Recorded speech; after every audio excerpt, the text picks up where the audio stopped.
Како обид за стопирање на иселувањето, намалување на невработеноста, но и одговарање на потребите на пазарот на труд. Во Прилеп беше потпишан меморандум за соработка помеѓу Средното училиште Ристе Ричко и делегацијата на германското стопанство во земјава. Во овој пилот проект за така наречено дуално стручно образование според германски принципи, а прилагодено на македонски услови. 20 ученици ќе одат на практична настава во една домашна и 2 странски инвестиции во Прилеп. За тоа ќе добиваат и соодветен месечен паричен надоместок, а по завршувањето на средното образование веднаш ќе им биде понудена работа во компаниите каде што тие оделе на обука.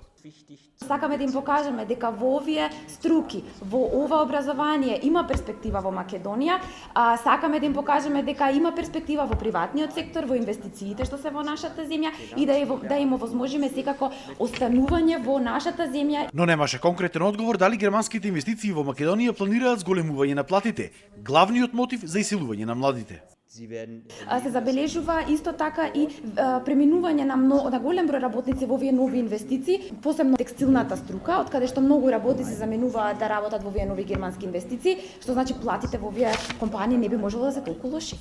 Во Прилеп станува збор за ученици од струките техничар за индустријска мехатроника и техничар за производно машинство. За да може веќе со завршувањето на средното стручно образование да бидат подготвени, обучени, спремни да се вклучат на пазарот од трудот. Овој проект се спроведува во 5 градови помеѓу 100 ученици, а вклучени биле 10 компании.